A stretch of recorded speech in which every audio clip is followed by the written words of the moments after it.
Humans only spend money on three things, and three things only. The first is a solution. People will pay almost anything to make a problem disappear. Pain, stress, debt, loneliness. That's why people pay a doctor without blinking. The second is convenience. The richest companies on earth are the most easiest. They just made something faster, simpler, less of a headache. People pay a premium their whole lives just to skip the hard way. And the third, my favorite, is an experience. People will pay a stupid amount of money to feel something they can't get anywhere else. Say that out loud to yourself. Read it again if you have to. Because once you understand this, you'll never look at money the same way again. Have you ever walked past two coffee shops on the same street? One is packed. People are lined up out the door, phones out, taking pictures of their cups. The other one is empty. Same coffee beans. Same milk. Almost the same price. But one is thriving, and one is dying a slow, quiet death. Why? It's not the coffee. It was never the coffee. If you enjoy learning the psychology behind business, money, and human behavior, subscribe now, because every week we break down the timeless principles that built the world's biggest companies and the ones that quietly destroyed everyone else. Here's what nobody tells you about spending money. It feels random. It feels emotional. It feels like people just want what they want. But underneath all of that noise, there's a pattern. A simple one. One that's been running the entire global economy since the first human traded a chicken for a tool. Every single purchase, from a $2 coffee to a $200,000 car, falls into one of three buckets. Solution. Convenience. Experience. That's it. That's the whole list. And by the end of this video, you're going to understand exactly why Starbucks can charge $5 for coffee that costs them less than 50 cents to make. You're going to understand why Amazon became one of the most valuable companies in human history without ever inventing a single new product. And you're going to understand why some businesses, run by smart, hard-working people, still fail, while others, selling almost the exact same thing, become empires. Here's the part that stings a little. Most business owners think they're selling a product. A coffee. A service. A piece of software. A haircut. They're not. They're selling relief from a problem. Or they're selling back someone's time. Or they're selling a feeling the customer can't get anywhere else. And if you don't know which one you're actually selling, you're not running a business. You're gambling. Think about the last thing you bought that you didn't really need. Maybe it was a candle. Maybe it was a pair of sneakers. Maybe it was that fancy notebook sitting in your drawer, still unused. You weren't buying an object. You were buying a version of yourself. The organized version. The confident version. The version that has it together. That's not an accident. That's not marketing magic either. That's one of three forces, and it's been quietly steering human decisions for thousands of years. So here's the question worth sitting with for a second. Which one are you actually selling? And more importantly, do your customers even know? Stick around, because we're about to break down each one, starting with the most powerful force in the entire list. The one that makes people pay without even blinking. The one called pain. Picture this for a second. It's 2 a.m. Your tooth is throbbing. Not a dull ache, a sharp, pulsing pain that won't let you sleep, won't let you think, won't let you do anything except stare at the ceiling and wait for the sun to come up. Now ask yourself something honest. If a dentist called you right now and said, "I can fix this immediately, but it's going to cost you triple the normal price," would you even hesitate? Most people wouldn't. Not for a second. That's the first thing humans pay for. Not products. Not features. Relief. Psychologists call this loss aversion, and it's one of the strongest forces in the human brain. Losing something, or suffering through something, hurts almost twice as much as gaining something feels good. So when pain shows up, whether it's physical, emotional, or financial, the brain doesn't care about price. It cares about escape. This is why people pay a plumber $300 to fix a flooding kitchen at midnight, no questions asked. This is why someone drowning in debt will pay a consultant thousands of dollars just to make the anxiety stop, even before the plan actually works. The pain isn't logical. So the spending isn't logical either. Look at the entire healthcare industry. It's one of the largest industries on the planet, and it barely has to convince anyone of anything. Nobody needs to be talked into treating a broken leg. Nobody needs 3 testimonials and a discount code to agree to surgery when their appendix is about to burst. The pain does all the selling. The business just has to show up with the fix. This is also why painkiller brands, for decades, spent almost nothing convincing people they needed relief from a headache. They didn't have to. The headache was already doing that job. Here's the part most business owners miss completely. They spend all their energy trying to explain how good their product is, how many features it has, how it's better than the competitor down the street. But the moment you're solving real pain, none of that matters. People aren't comparing options. They're trying to make the hurting stop. Think about food delivery during a family emergency. Think about hiring a lawyer the day someone gets sued. Think about paying for therapy after a loss that words can barely describe. In all of these moments, price becomes almost irrelevant. The only question in the customer's mind is simple: can you make this go away, and can you do it fast? That's the power of solving pain. It removes hesitation completely. It removes the need for convincing. It removes the back and forth that eats up most sales conversations. But here's the twist, and it's something we'll come back to later in this video.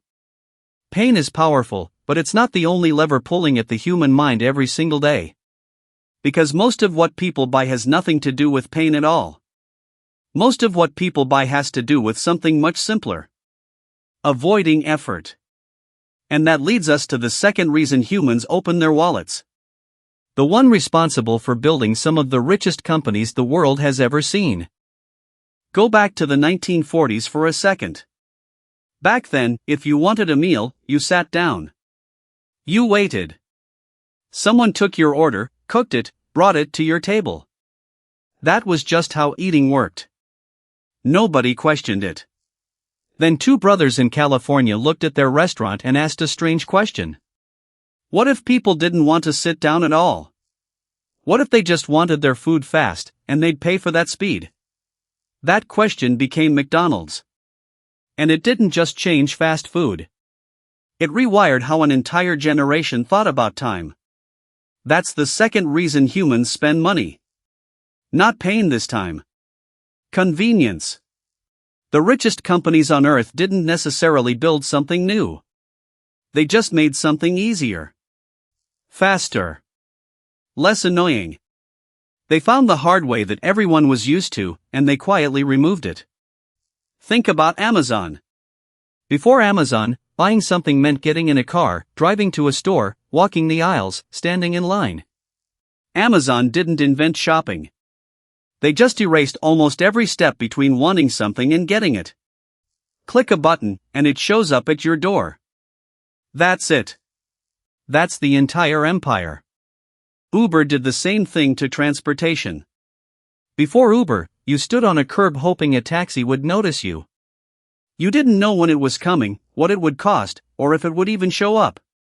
Uber removed the uncertainty and the waiting. People weren't paying for a car ride. They were paying to skip the stress of not knowing. Here's something worth noticing. None of these companies became giants by being the cheapest option. Amazon isn't always the lowest price. Uber isn't always cheaper than a regular taxi. But people pay anyway, because money isn't the only currency in a person's life. Time and effort are currencies too, and most people will trade money to protect them. This is why decision fatigue matters so much in business. The human brain only has so much energy for making choices in a day. By the time someone gets home from work, they don't want 10 steps to order dinner. They want one tap. They don't want to compare 17 options. They want the obvious, easy one, even if it costs a little more. That's why subscription boxes exist. That's why one-click checkout exists. That's why meal kits, grocery delivery, and even self-checkout lanes exist. Every single one of these ideas is solving the same question. How do we remove one more annoying step? Businesses that understand this stop asking, "How do I make my product better?" and start asking a completely different question. How do I make this less annoying to get? Because here's the truth most people never say out loud. Customers are lazy. Not in a bad way. In a human way. Everyone is busy, tired, and stretched thin. And the business that respects that, the one that removes friction instead of adding features, usually wins. But convenience alone doesn't explain everything. It doesn't explain why someone drives past 3 coffee shops just to stand in a long line at one particular store. It doesn't explain why people pay $5 for coffee that costs less than 50 cents to make. That takes us to the third reason. The one that has nothing to do with pain, and nothing to do with speed. Walk into a Starbucks and really look around for a second. People aren't rushing in and out. They're sitting. They're on laptops. They're taking pictures of a cup with a name written on it in marker. Some of them are there for an hour, just to drink something that costs them $5 and costs the company less than 50 cents to make.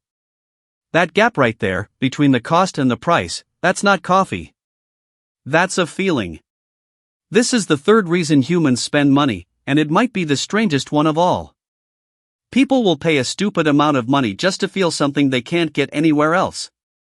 Starbucks didn't build an empire on coffee. Coffee shops existed long before Starbucks did. What Starbucks built was a mood. A pause in someone's day. A little bit of identity you could hold in your hand. The cup isn't just a container. It's a signal. It tells the world, even for 5 minutes, who you are or who you want to be seen as. This is the same reason a Rolex and a regular watch can both tell the exact same time, down to the second, yet one costs $40 and the other costs $40,000. Nobody buys a Rolex because they're worried about knowing what time it is. They buy it because of what it says about them the moment someone else notices it on their wrist. Psychologists call part of this the halo effect. Once something feels premium, expensive, or exclusive, people assume everything about it must be better, even when the actual product is nearly identical to a cheaper option sitting right next to it. Look at LVMH, the company behind Louis Vuitton, Dior, and dozens of luxury brands. They're not really in the business of selling bags or clothing. They're in the business of selling status. Scarcity. A feeling of arriving somewhere other people haven't reached yet. Here's where most businesses get this completely backwards. They try to compete on price or quality when they're actually in the experience game. A small coffee shop tries to argue their beans are better than Starbucks. They might even be right. But it doesn't matter, because that was never the competition. People weren't choosing Starbucks for the beans in the first place. If you're selling an experience, competing on price is like bringing statistics to an emotional decision. It simply doesn't land, because the customer was never using logic to begin with. So how do you figure out which of these 3 buckets your own business, or even your own personal brand, actually belongs in? Ask yourself one simple question. When someone buys from you, what are they really walking away with? Are they walking away with a problem that's finally gone? That's solution. Are they walking away with hours of their life back, hours they didn't have to waste? That's convenience. Or are they walking away feeling like a slightly different, slightly better version of themselves? That's experience. Most businesses try to be all 3 at once, and end up standing for nothing at all. The ones that win, the ones that build empires, usually master just one. And once you know which one that is, everything else in your business finally starts making sense. So let's go back to those 2 coffee shops. The one with the line out the door, and the one sitting empty on the same street, selling almost the exact same product. By now, you probably already know the difference. It was never about the coffee. One of them figured out exactly what they were really selling, and the other one never did. One of them picked a lane. Solution, convenience, or experience. And the other one tried to be a little bit of everything, which usually means being nothing at all. That's the biggest mistake most businesses make, and most people make in their personal lives too. They try to be the cheapest, the fastest, and the most exclusive, all at the same time. But those three things pull in completely different directions. A business trying to feel luxurious and premium can't also promise the lowest price on the block. A business built around speed and convenience can't also promise a slow, immersive, feel-good experience. You end up confusing the customer, and a confused customer doesn't buy. They just walk away. Look at any brand that's lasted decades, and you'll notice they picked one lane and went all in. Costco never tried to feel luxurious. They leaned all the way into solving a problem, saving people money on bulk goods, and they built a membership empire out of it. Apple never tried to be the cheapest option on the shelf. They leaned all the way into experience, into design, into the feeling of owning something that looks and feels different from everything else. Amazon never tried to be the most emotional, exciting brand out there. They leaned all the way into convenience, and it's now nearly impossible to imagine shopping without them. None of these companies are trying to win at all three. They picked one, and they became the best in the world at it. Everything else, the loyalty, the pricing power, the growth, all of it followed from that one decision. Every single day, you're either the customer or the business in this equation. When you're spending money, notice which of the three you're really paying for. It'll change the way you see every purchase you make for the rest of your life. And if you're building something, whether that's a business, a brand, or even just how people see you at work, ask yourself honestly which of the three you actually deliver. Not which one sounds impressive. Which one is true? Are you removing someone's pain? Are you giving someone their time back? Or are you making someone feel like a better version of themselves? Pick that one thing. Get relentless about it. Let everything else, the pricing, the marketing, the loyalty, follow naturally from that single decision. Because in the end, humans really do only spend money on three things. Solutions, convenience, experiences. That's the whole list. That's the whole game.